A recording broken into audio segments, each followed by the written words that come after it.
Sam Darnold or JJ McCarthy or JJ McCarthy or Sam Darnold or both or maybe neither? Let's talk about it on the Locked On Vikings podcast.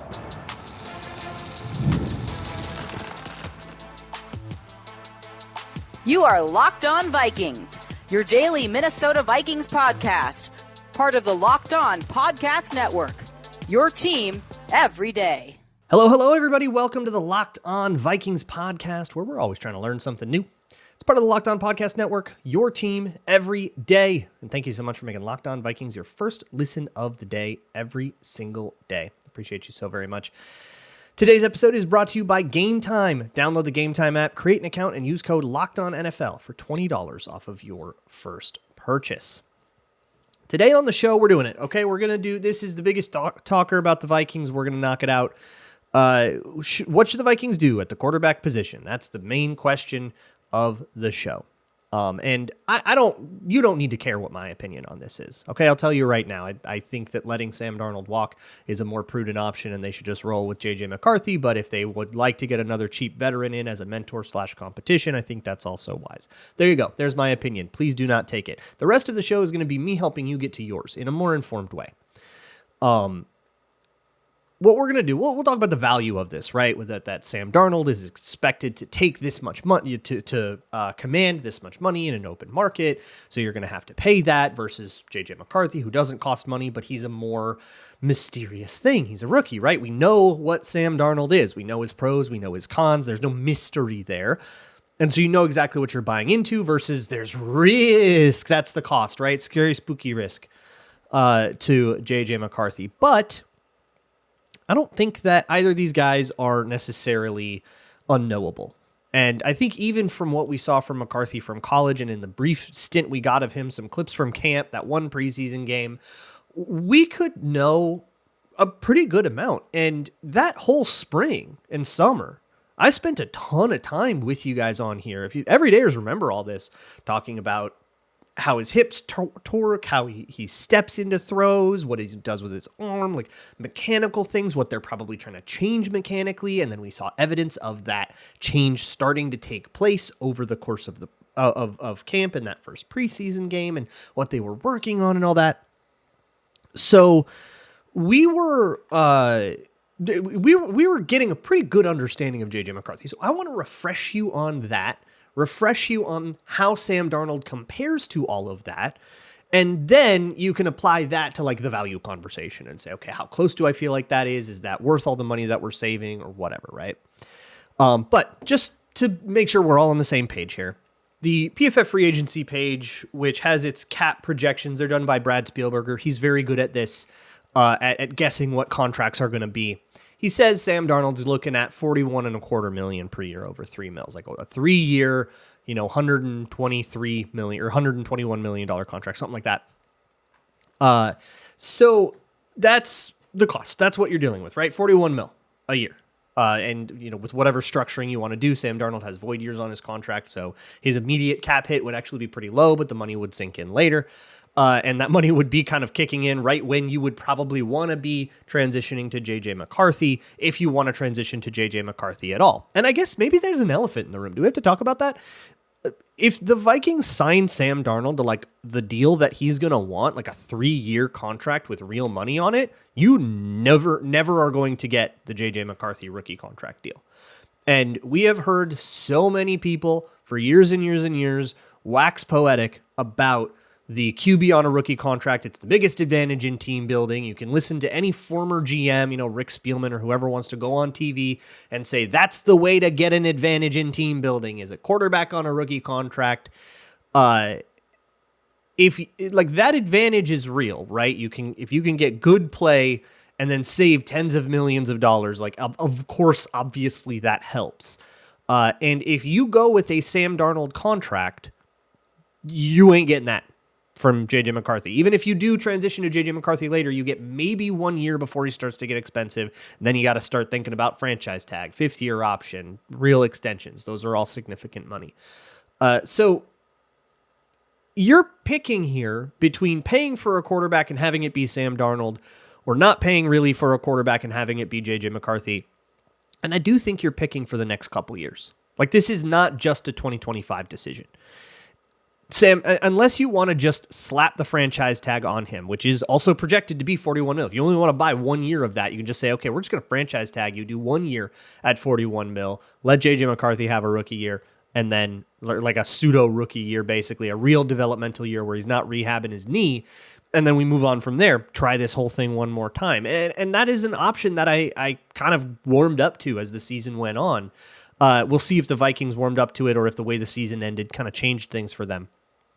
But that's part of the value conversation is, you have a developmental quarterback in the building that the Vikings have been adamant that they expect to be ready to start by 2025. And for whatever it's worth, I'll call it the unsubstantiated rumor mill, because I can't really confirm or deny any of this stuff. And it's not coming from, Tom Pelissero on TV. It's coming from whatever whispers come around on Twitter or whatever. But everything sounds very much like people expect Sam Darnold to hit the market. Take it with the biggest grain of salt that you can. But it sounds like the Vikings expect to let Sam Darnold walk. You can franchise tag him, by the way. His contract is scheduled to void the day before the franchise tag window opens. I believe you can still franchise tag him as long as it's open, as long as it's before the franchise tag window closes. So he would be, a free agent ready to hit the market. And you could slap the tag on him. I believe that's how it works. I would have to double confirm or ask one of the cap gurus at Over the Cap or somebody that has the whole CBA memorized to confirm that for me. But yeah, tagging Sam Darnold, that's also a thing. Some people say tag and trade, try to get draft picks. We actually talked about it a little bit on the Minnesota Football Party. I don't like that as an idea. I think if you're going to tag him, tag him. If you're going to have him in the building for a year, have him in the building for a year. But a tag and trade, typically, when it happens in the league, you don't tag someone just to give a 1-year deal that you then trade away. Nobody's going to play ball with that. It just doesn't seem like teams are really going to play with you very much. And they're going to know that if you're tagging, if you tagged a player and then you turn around as soon as free agency open and say, hey, who wants to trade for Sam Darnold? They're going to know you're trying to get rid of that contract. It's going to deflate the draft pick value a lot. You are not getting 2 first-round picks for this dude. I know he's a quarterback. I know that's the position, but people have these delusions of grandeur where you're going to get all these great draft picks by tagging and trading. No, you're going to get a 5th, and you might do better on the comp pick market by letting him walk.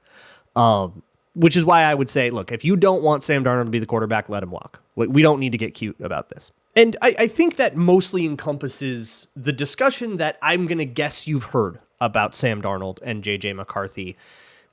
It's not as common to hear people talk about the way that these dudes play quarterback. So that's why I want to do that today. There's a lot of talk about what it's going to mean on the cap. Should they tag? Should they trade? What's the future going to hold? Who is it? And it sort of compares known to unknown. It kind of reminds me of when it's an election year and you see political polls that are generic Democrat versus generic Republican. Well, it's generic veteran quarterback versus generic rookie quarterback. And here's a litmus test for you. If whatever point that you're making, if you could swap the names out with generic veteran and generic rookie, you're not making a very specific point. You might just be generally in favor of QBs on rookie contracts, or you might just be generally in favor of trusting veteran quarterbacks that are a little bit more knowable. Okay, that's not an invalid opinion at all, but it's incomplete. It doesn't pertain to these specific guys. Sam Darnold is not every veteran quarterback. He's Sam Darnold. And same with JJ McCarthy, right? Hendon Hooker on a rookie deal is not nearly as valuable as, say, Jaden Daniels on a rookie deal, right? It's all made differently, and how JJ McCarthy actually turns out and what the Vikings think about how he turns out is vital to this conversation. So here's what I want to do next. I want to go over Sam Darnold's play in a lot of detail, give you a nice refresher on all the stuff we talked about all year long about how Sam Darnold played. We got plenty on him. And I got tons of stuff on my Patreon page, patreon.com/LukeBraunNFL. Several hour-ish, maybe even more than an hour-long breakdowns of specific games that he had, the good ones, the bad ones. And in doing that, we really got to know what made Darnold click, what made him good, what went wrong when he wasn't doing well. And we got a great sense of who he was as a quarterback. And I think going through J.J. McCarthy last year, we got pretty close there as well through summer and spring and, the camp clips that we saw in the one preseason game, mixing that with college. If you're an everydayer and you were here, you listened to all of that, and you might even have a pretty good sense for J.J. McCarthy. So let's refresh that as well. That's going to be the rest of this show. And then you know what? I leave it to you. Okay. You do whatever you want with all that information and how you feel about the value and how you feel about those packages at quarterback. But I just want to put out there that these two guys are knowable commodities. We are not buying into mystery boxes here. We can know stuff. We don't know how J.J. McCarthy is going to develop, but we can know some stuff. And so I'd like to lay that out all on the table for you. That'll be next on Locked On Vikings. Today's Locked On Vikings podcast is brought to you by PrizePicks. PrizePicks has you covered with everything you need to make these conference championships a blast, no matter who you're rooting for, or if you're even rooting for anybody, because I don't really have a stake in any of this myself. I can pick a team that I like more or whatever, but it's not like you're rooting against the Lions anymore. With PrizePicks, all you got to do is pick more or less on player stats like total passing yards or rushing touchdowns. And right now, they actually have a promo where you can get Jaden Daniels more than half of a passing yard. If you think Jaden Daniels will get at least one passing yard, you can put that in and boost your possible payout at PrizePicks. Just pick 2 to 6 of your favorite players, whether they'll do better or worse than their PrizePicks projection.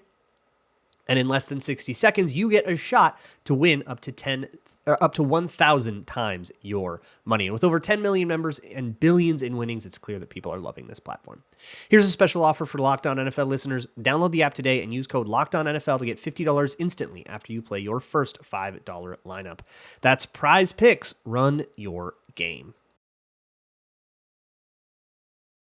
Moving right along here with the Locked On Vikings podcast, let's start with Sam Darnold, okay? Now, again, if you're an everydayer, a lot of this is going to be repetitive to you, and thank you very much for listening to me repeat myself all year. Love you very much. Thank you so much. But hey, we can all use a little review. So here is the package that is Sam Darnold. I spent a ton of time this spring trying to get a better handle on QB mechanics, in particular, like the way that hips are supposed to torque, the way that elbow angles are supposed to be, like all this, like treating it like a golf swing, right? And that gave me a great like backdrop. And I was doing it, scouting rookies, looking at how Caleb Williams threw and McCarthy and, Michael Penix, all those guys. But that gave me a great sense when it came time to watch a seasoned vet in Sam Darnold, a 7th-year quarterback. And it's so funny because even before I even thought Sam Darnold was good, I didn't think Sam Darnold was good until I saw it on the field, which I don't regret. I'm going to continue to approach players that way. But, after like the first couple of games, I was like, okay, this is real. And you look at it and you go, man, it's like jarring how different mechanically a quarterback like Darnold or Goff or Geno Smith. Like, I'm not talking about Josh Allen and Patrick Mahomes here. I'm talking about guys that have been maligned in the past, guys that like Geno Smith or Kirk Cousins that fall into a more kind of maybe above average tier, bottom of the top 10 kind of guys. And it's still jarring just how much more consistent they are mechanically and how much more they are getting out of their bodies after a few years of NFL QB coaching. So what do I mean by that specifically? So Sam Darnold has hip and shoulder dissociation. He's really good at that. And that's what you want. When you are stepping into a throw, for one, I think this is a Josh McCown thing. It's probably a Kevin O'Connell thing, to be honest. Kevin O'Connell's QB coach. Let's be real, right? But McCown, Udinsky, they're doing their part in that too. And what they have them do, we'll start this from the ground up. When you step into your throw, you want your toes to be pointed at your target. You draw a line from one toe to the next and then continue that line on. It should point right at where you're throwing. And if there's a miss, that's the first place I'm looking. I'm always looking right down at the toe angle. Where is that?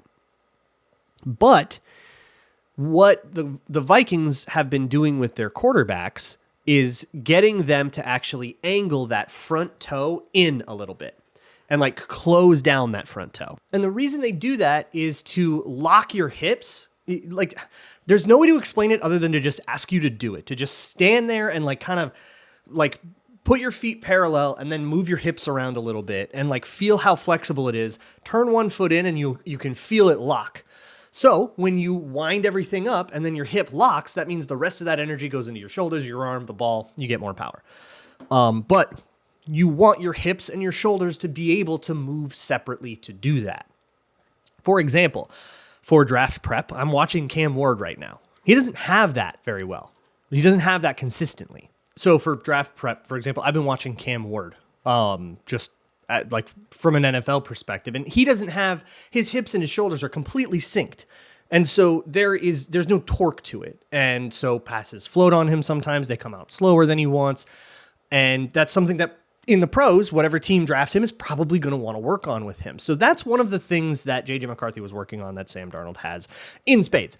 The hip to shoulder dissociation is a really important strength that Sam Darnold has in this conversation that you're just not going to hear about anywhere else. So, everydayers, be rewarded.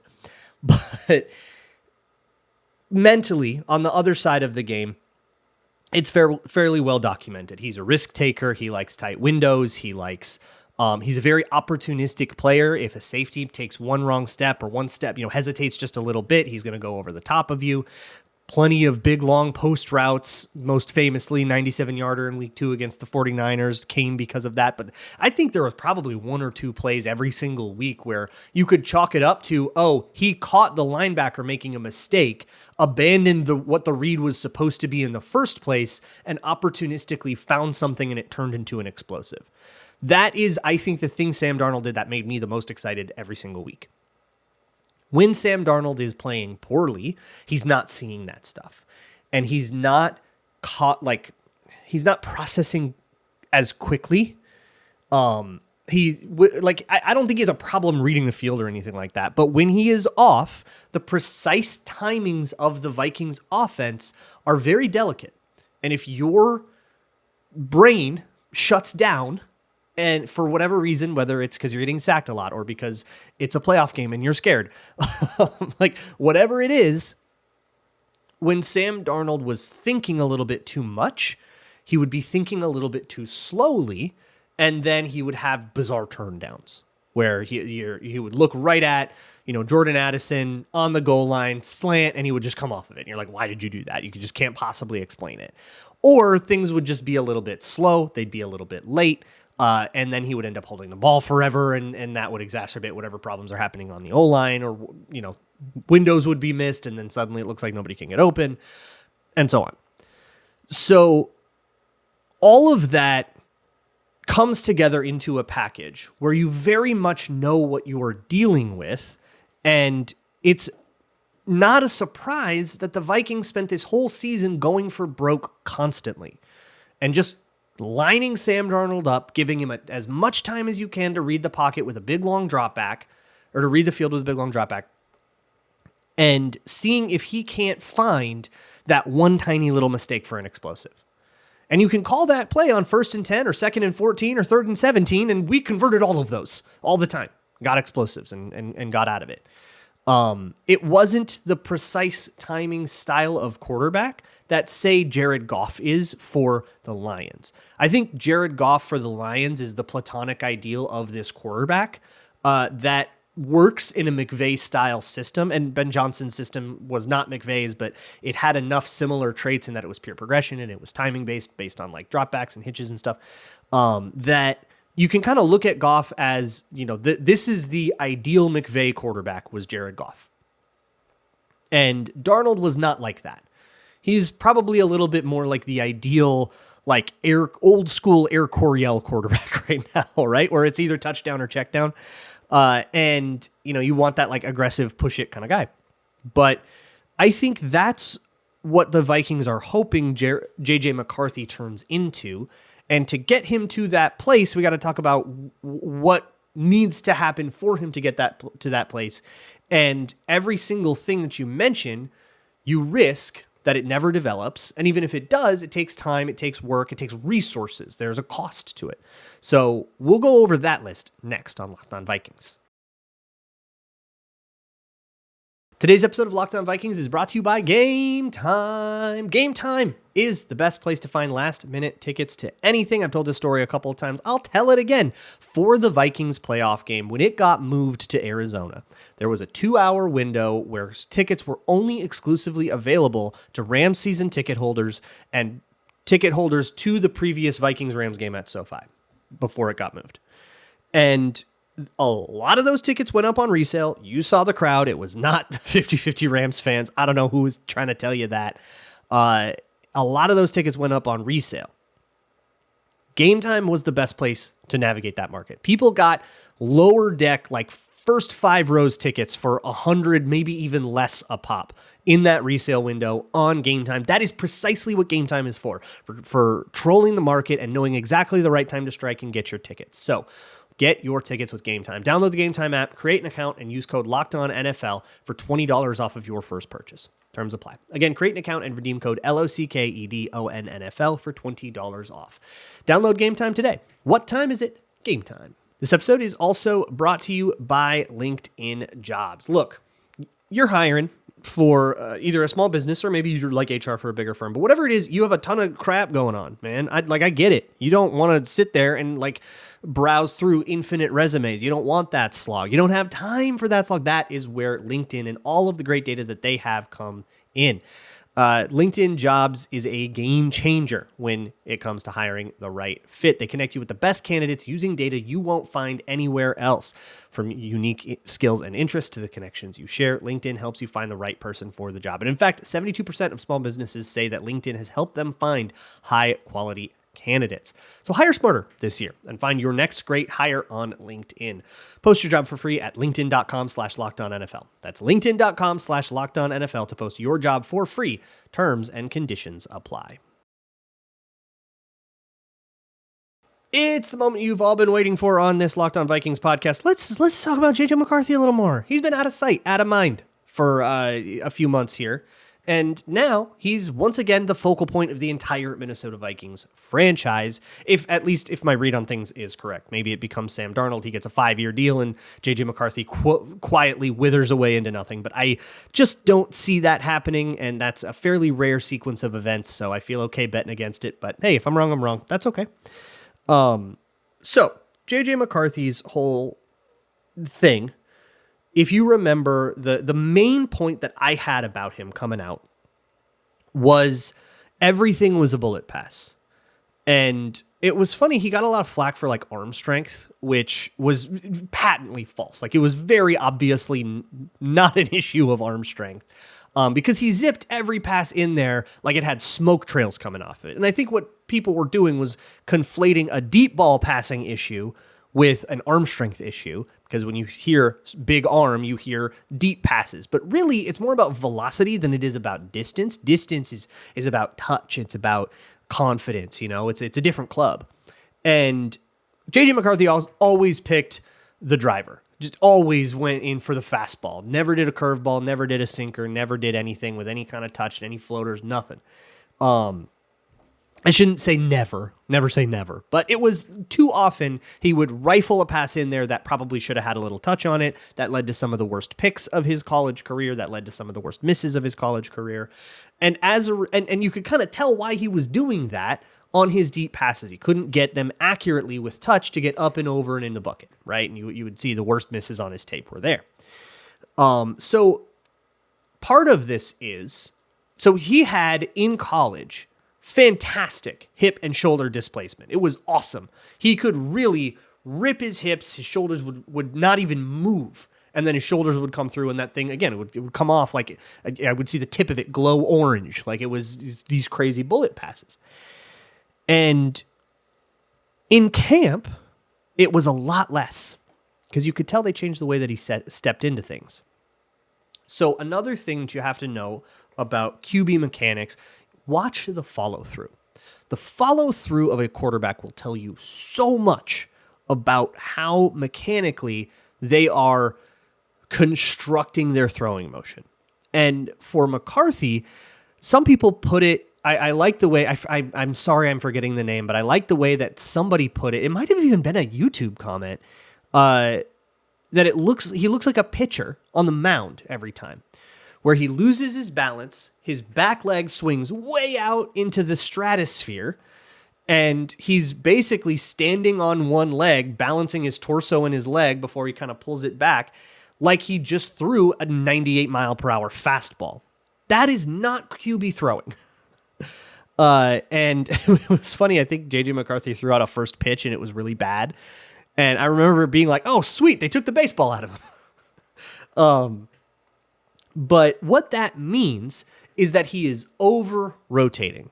And again, the goal here is to build from the ground up. You want your feet firmly in the ground, gripping the turf, and you want to twist everything else up in your body. That is the human body's best way to put velocity on a thing that it is throwing, is to twist, not to just pump a whole bunch of dumbbells and, do a bunch of curls and have a really strong arm. It's to twist. It's flexibility is the athleticism that we're looking for, even if you got a stick skinny arm. And then you want to, coil up your shoulders, coil up your hips. And then when all of that releases, you want all of that energy to get put into the ball. That's what gets you your power. So if the ball is gone and you're still rotating, it means all that energy didn't get put into the ball. So you want to stop from over rotating. That's the point of taking your feet and kicking one toe inside, is to stop you from over rotating, to chill your hips out a little bit. And so it was fascinating to learn about this, and then to go look at JJ McCarthy in every camp clip that we saw, whether it was somebody from the stands or whatever the Vikings would put out.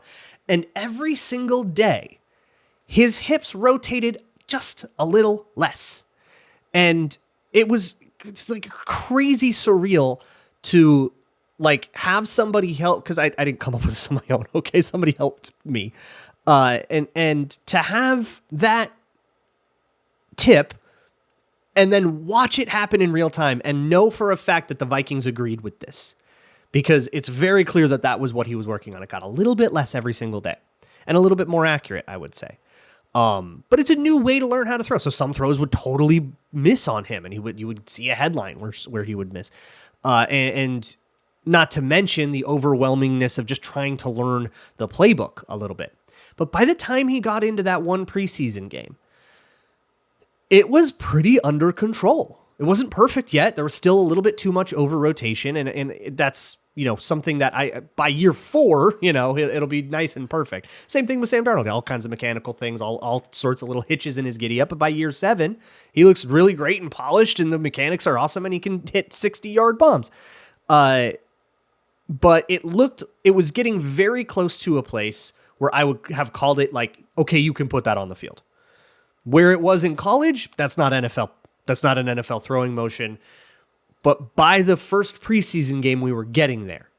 And so when I heard, the rumors or, beat reporters talk about maybe they're going to try putting JJ McCarthy in on the bye, they think he's going to be maybe not ready by week 1, but ready at some point in the season. That made perfect sense to me, because what they are working on was clearly progressing well, but not finished. So it just needed a little bit more time. And that timeline made perfect sense to me. In terms of decision making and stuff, I always thought JJ McCarthy was pretty good in that regard. Obviously, as a rookie and a young rookie, learning the playbook, learning the speed of the NFL, it's going to be a learning curve for anyone. And it was a learning curve for even the best rookie in the class, which was Jaden Daniels, right? Even he struggled a little bit early and had to bring it out. And CJ Stroud last year kind of only turned it on at the back half of the year. And then it turned, it takes a minute, right? That's normal, to be expected. Even for older rookies like those guys. But with McCarthy, fixing up those mechanics and then the mental side were kind of the two projects. Well, his knee gets hurt. And I should mention, in case you're worried, he did not tear his ACL. I know you might have heard Adam Schefter say that. Adam Schefter is wrong. And he had a slight tear in his meniscus. He got the full-on repair procedure instead of the more minor trim procedure. The full-on repair is better for his long-term, so they made a decision for his long-term health. And if he had done the trim, he could have maybe been back by week 8, but they said, don't worry about that. Let's do the right thing for you long-term.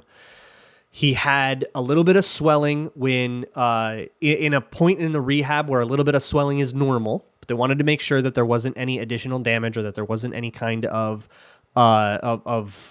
like setback.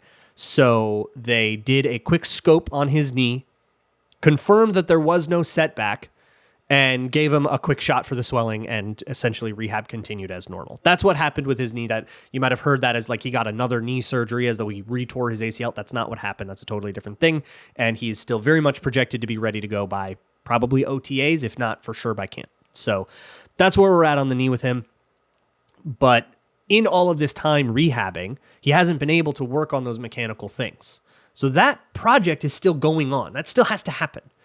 But the mental side, he has, and Kevin O'Connell has confirmed this and crowed about how he's done so much on the mental side. Hopefully he's gotten a better handle on those things. You got to do it physically. You got to kind of apply those mental things. But in terms of the memorization game, familiarity with the playbook and all that should be a little bit easier, and he can focus on the physical side really, really strongly as soon as he's done rehabbing that knee, which that day should be coming sooner than later. With these kind of meniscus injuries, the timeline is such that we can start to expect to hear about him throwing and practicing and doing stuff probably when stuff starts. So you compare and contrast that. You compare what I said about Sam Darnold to what I said about JJ McCarthy, what those packages represent. Do you want to buy into? Is Sam Darnold good enough for you forever? If Sam Darnold's good enough for you forever and you think that dude can go win you a Super Bowl, by all means. Whatever with the kid, man. He's a project. Maybe we wasted a draft pick, but if you got your guy, you got your guy. But if you do not believe that that is a package that wins the Super Bowl, let him walk. Get your comp pick. Let somebody else deal with the ups and downs and go get the guy you drafted that you feel good about, that you're working on, that you have a plan for. I will see you all next Monday. Enjoy championship weekend. And as always, Skull.